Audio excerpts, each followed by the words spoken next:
মাছগুলো ভালো করে মাখিয়ে নিলাম ওই চালের গুঁড়োর মধ্যে।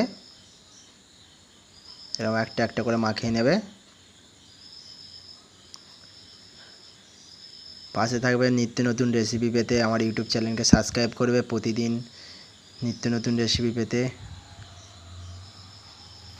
সাবস্ক্রাইব করে দেবে।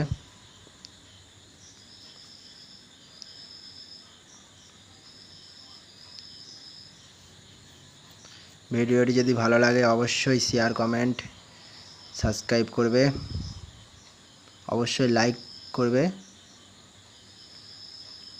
এবার একটা কড়াই নিয়ে তাতে সাদা তেল গরম করতে দিলাম। ভালো করে তেল গরমের পর একটা একটা করে টুকরো করা মাছগুলো তেলের মধ্যে দিয়ে দিলাম। তোমরা সবাই কমেন্ট করে বলবে ভিডিওটি কেমন হয়েছে।